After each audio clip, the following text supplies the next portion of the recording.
4 clean sheets in a row. First time West Ham have scored against Burnley since 2018.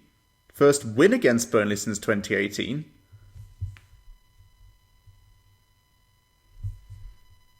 Is everything okay over there?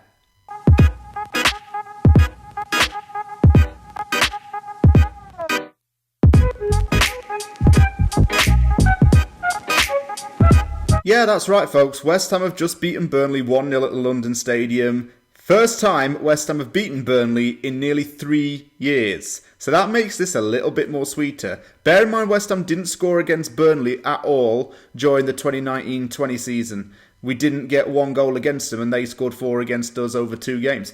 So we've got the job done here. Clean sheet, a 1-0 win, an early goal. West Ham looked the better team mainly throughout that game. Few little problems with our shooting, though, that has to be talked about in this video, but it's a 1-0 win. West Ham seem to be the kings of the 1-0 win right now. Everton, Stockport, and now Burnley. So, who's mad in the East End? No one. That starting 11 was a joy to see. I woke up at 7:30 this morning Canada time, checked my phone, wanted to see a positive lineup against Burnley, and I have to say Moyes nailed it. Benrahma at number 10, Fornals and Bowen either side, Antonio the lone striker up top, Rice and Soucek in the midfield, Dawson and Ogbonna as the centre-backs, Cresswell left-back, Sopal right-back, and of course Fabianski in goal. I say of course Fabianski in goal, but there was a chance that he couldn't play this because he was still recovering from a knock. But he recovered in time and got the starting place back. Dawson was expected to continue his good form, and we still had the Rice-Soucek midfield partnership there to give us that solid midfield presence. But I was really interested to see that 4 triangle system going on. The Benrahma, Fornals, Bowen and Antonio thing. That is a thing of beauty. That is pace and attack and dominance all over. I saw that initially and I said, ooh, this is going to be tasty. Burnley, on the other hand, started Chris Wood and Ashley Barnes up against us. And I said this in the preview, Sod's Law would have stated that one of them would score against us or Chris Wood would have a field day. He always does against West Ham. We always have players that are in bogey teams that always love to score against us. Chris Wood's the latest one on the list. Burnley weren't going to make this easy.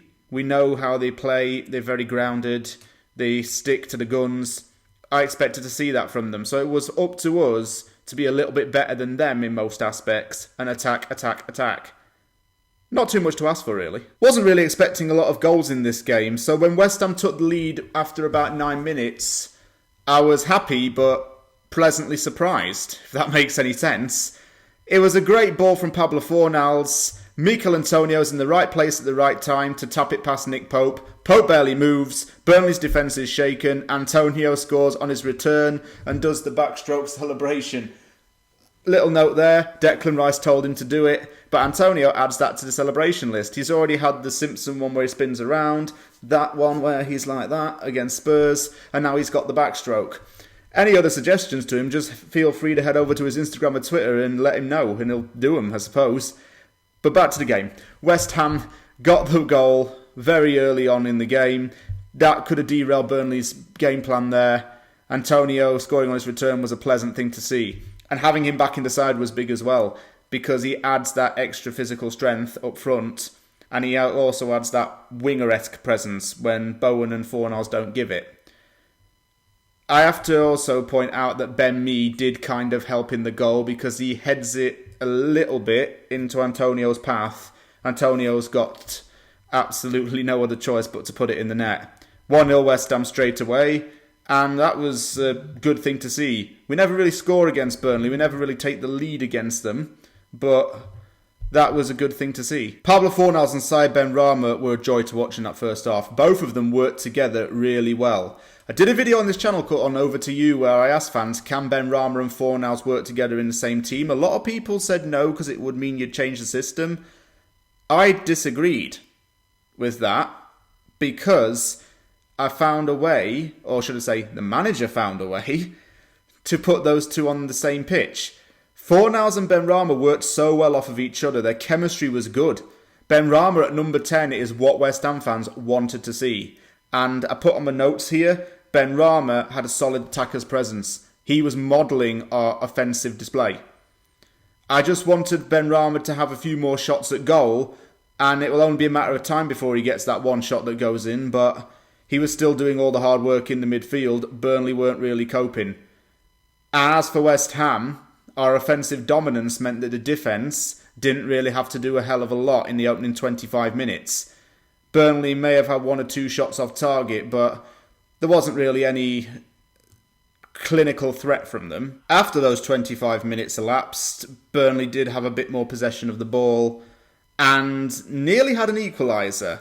Chris Wood crossed the ball in and Aaron Cresswell got the ball on his thigh, put it past Fabianski. Thankfully, the flag was raised for offside. No need to VAR it, Wood's miles offside. But as soon as he was clearing the space, I think a few West Ham fans were thinking, here we go, here comes the goal against us. Add it to another list again. Nah, it was chalked off, it still remained 1-0. But that offside goal gave Burnley a little bit more confidence, and you could tell that. They had more possession of the ball, to be fair to them. Like I've said, they were going to go a little bit more all out for it. West Ham still had some possession of the ball and did attack a bit, but it was infuriating to see Bowen in particular getting into the box, getting into really good positions to score and then not shooting. And I said this against Everton, he doesn't seem to want to shoot when he's in the box. Does all the nice fancy footwork, does all the nice little trickery, gets into the box in a good area and thinks that he can pass it along. Shoot on sight. That's all we need to do with our midfield. You as well, Bowen. Shoot on sight and get it in the net. Bowen used to do that last season. He was doing it at the start of the season. He was taking his chances. Is it because fans are saying that he's selfish on Twitter? Is it because people are getting on his back saying that he needs to stop being selfish? I'd much rather he take the chance when he's got the shot on sight rather than pass it and mess it all up for us. And I think in training, Moyes needs to work with the midfield and other players to get them to shoot when they need to. West Ham also came close again with Angelo Ogbonna hitting the post. Benrahma got the ball onto Ogbonna's head, so that could have been another error by the Burnley defender. And Antonio headed wide. 2 big chances, nothing came of them, but hey, 1-0 at half-time, you can't moan about it. West Ham on top for most of that. Wanted a little bit more of the same in the second half, and I just wanted Bowen to take his chances. Or anyone really to take the chances. At half-time, Burnley made a sub to try and change things up a bit. I completely forgot they had Dwight McNeil in the team and that he scored against us back towards the end of 2018.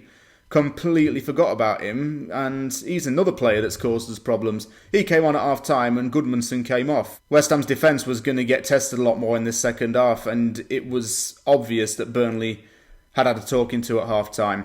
I would say West Ham's defending was digging out the result. That's all it was at that point, digging out the result. Because if we couldn't get a second goal, we just had to stick to what we were doing. Dawson and Ogbonna, yet again, keeping that solid back line. Cresswell running with the ball a little bit. Fabianski made some good saves. Burnley didn't really seem to try and get the ball in the net at first. And later on in that half, there was one key sign that Burnley weren't going to get back into this game because they took off Chris Wood and Ashley Barnes. Their 2 main strikers coming off and being replaced by Jay Rodriguez and Matej Vydra. That is a sign that they were having bad games and that they weren't going to contribute anything else. Bowen yet again frustrated everybody. He got well clean through on goal. Really good cross that found his feet. He was onside, clean through on goal. Took maybe a touch too many, hesitated a bit and struck it at Pope. What's gone on with Bowen and not wanting to shoot? I don't get it. I mean, he has got the eye for goals. 16 goals in 29 games in the Championship for Hull City before he joined us. Scored on his own debut last season. Showed that he was willing to take his chances. Why is he not doing it now? Substitutions ended up being made. Benrahma came off, Lanzini came on. Didn't mind that one because they both complement each other in terms of the pace and creativity. And the one that did annoy people was Bowen came off and Yarmolenko on. Yarmolenko coming on always makes me a bit anxious because every time he gets the ball at his feet, I'm worried he's either going to give a foul away or hesitate with it and just mess up completely. It's the same kind of effect that West Ham had with Cheikh Kouyaté 3 years ago. Remember how West Ham fans got on his back every time he got the ball and ended up being clumsy with it? It's the same thing with Yarmolenko. That's happened at first because within a few minutes of him coming on, he gave away a foul. And people on Twitter were saying, oh, what does Moyes see in Yarmolenko? Kind of agree. But if Bowen's not going to take his chances and Andriy Yarmolenko will, then Andriy Yarmolenko comes on if it means that he gets a goal. That missed chance really didn't matter in the end, and West Ham got the 1-0 win. We dug the result out, in all honesty. Got the big 3 points and puts us on to 29 points. 3 points off of the top 4 contention again. So West Ham are well back in with a shout of getting into the top 4, which is really nice to see. And we got the win. Like I say, if you get the win, it's all good. Burnley have dropped to 17th now. So that's worrying for them, but this is the West Ham channel, we talk about West Ham. Dawson and Ogbonna are solid. People say that Dawson is our new Bobby Moore. Let's get Craig Dawson signed on a permanent deal. And that frees up space for either another domestic loan or another player to come in. People have been on Dawson's back ever since he joined, saying that he's not exactly young, he's not the kind of defender we want, but hey, gets the job done. He's an old school defender. A proper old school defender that suits Moyes' gritty team. Other players get a shout out too. Antonio gets a shout out for the goal. Fornals gets a shout out because that was his best game yet in a West Ham shirt. He's had an up and down season, Fornals. Going up with good form to start the season, getting the goal against Leicester, down a bit. Maybe he's not comfortable to be a winger. People argued yes and no. He's had a really good game today. Benrahma had a good game today. Benrahma was quality. It's only a matter of time before he gets that first goal, but once he does, it'll settle his nerves a bit. The monkey's going to be off his back, and he'll be looking good. My only one wish would be to work on the finishing quite a lot, and to shoot on sight. When you're in the box and you've got wide space, and there's another player next to you, do you pass or do you shoot? I think we need to shoot, and that's just simple. Don't pass, because I think teams are going to suss out that West Ham are a passing kind of team. Let's mix and match between passing and shoot when we have the chance to. That way we'll win more games. Not mad about it today because it didn't cost us, but just for future reference, you take your chances when you have to. This is the Premier League. As per usual, big thank you for watching this video. If you like it, hit the like button, subscribe for more content. Over the next few days, I've got the West Brom preview to do. I've got another article to post up on my website.